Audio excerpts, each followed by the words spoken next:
Hello दोस्तों, कैसे हैं आप सब। आज की हमारी कहानी है बहू को दर्द नहीं होता। वाह, कितना सुहाना मौसम हो रखा है भाभी। आज तो अक्षरधाम मंदिर देखने जरूर चलेंगे। आरोही की ननद शिखा ने अपनी भाभी से कहा। आरोही 3 दिन से थोड़ी बीमार सी चल रही थी। उसका जाने का मन नहीं था, पर ननद रानी को भी नाराज नहीं कर सकती थी, क्योंकि 2 दिन बाद उसको ससुराल जाना था। इसीलिए आरोही ने हाँ कर दी। ननद भाभी दोनों अक्षरधाम मंदिर देखने जाने लगी। तभी आरोही की सास ने शिखा को हिदायत दी कि देखो शिखा, बारिश का मौसम है, ध्यान से जाना बेटा, भीग मत जाना, भीग गई तो बीमार हो जाओगी। कितनी नाजुक सी तो है, छुई मुई सी है मेरी लाडो बेटी। और यह स्नैक्स और पानी की बोतल का बैग तूने क्यों पकड़ रखा है? अपनी भाभी को दे दे। इतना भारी सामान लेकर तू कैसे चलेगी सीढ़ियों पर?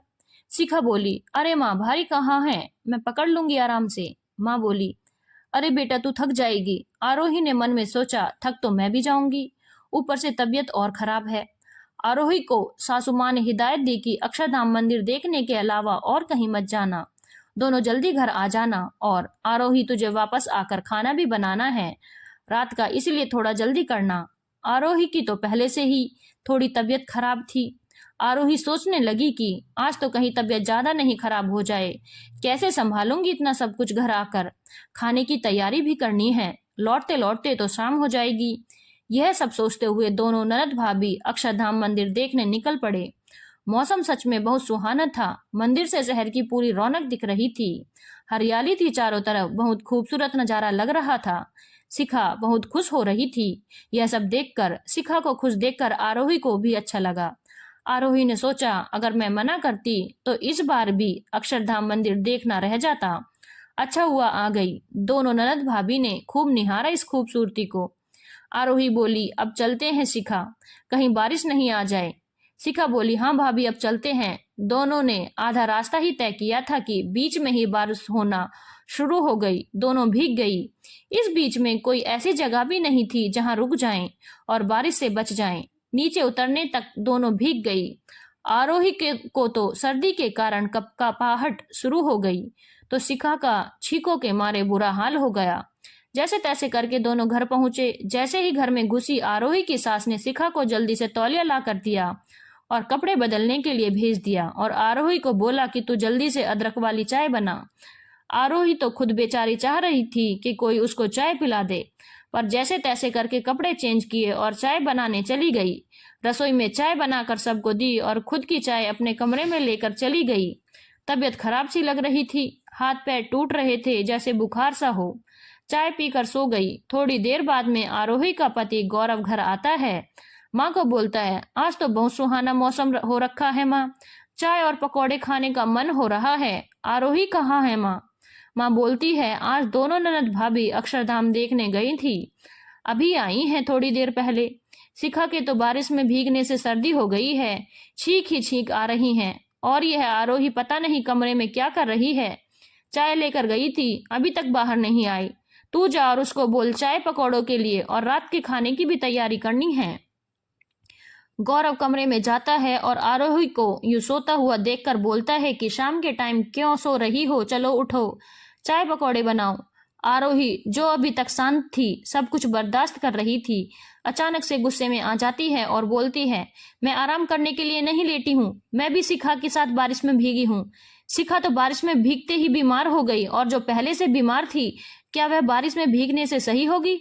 बहू हूं मैं, कोई सीमेंट की दीवार नहीं हूं, जिसके सर्दी गर्मी बारिश के होने से कोई फर्क नहीं पड़ा।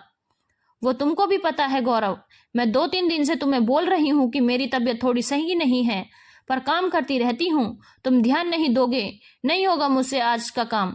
जिसको चाय पकौड़े खाने हैं वह बना ले अपने आप। एक सीमेंट की दीवार ही बनाकर रख दिया है सचमुच तुमने तो मुझको, जिसका किसी भी हालत में कुछ भी फर्क नहीं पड़े। फर्क पड़ता है हमको भी, बेटियां ही नहीं बहुएं भी बीमार पड़ होती हैं। बेटियों की तकलीफ फटाफट नजर आ जाती है और बहुएं कमरे में ड्रामा कर रही होंगी। अगर तकलीफ में लेटी हो तो यही कहा जाता है, हम भी किसी की बेटी हैं। गौरव बोलता है, सॉरी, मुझे पता नहीं था कि तुम इतनी बीमार हो, तुम काम करती रहती हो तो लगता है सही होगी। चलो अब तुम आराम करो, सही है तुम्हारी बातें, प्लीज अब गुस्सा छोड़ दो। तभी शिखा और माँ भी कमरे में आ जाती हैं।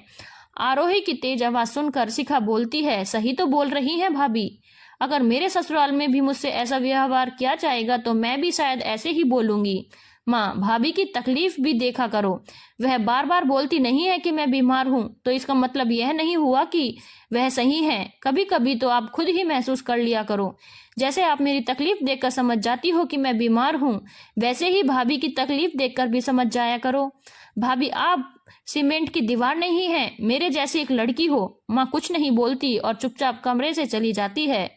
थोड़ी देर बाद आती है और एक गिलास में काढ़ा बनाकर लेकर आरोही को पीने के लिए देती है और बोलती है, इसको पी ले बेटा। आरोही, और जो अभी तक उसके लिए सॉरी बेटा, पता नहीं क्या यह सासपन अपनापन बुला देता है। बेटा अपनी बहू को लेकर, पर अब से कोशिश करूंगी कि तुम्हें इतना अपनापन दूं कि तुम्हारी हर तकलीफ तुम्हारे बोले बिना ही मुझे नजर आ जाए। गौरव माँ को छेड़ते हुए बोला, आज आपकी बहू बहुत तकलीफ में है माँ, तो अब शाम का खाना। तभी माँ बीच में बोलती है, तू है ना बनाने के लिए, आज माँ बेटे साथ में खाना बनाएंगे और अपनी बहू को खिलाएंगे।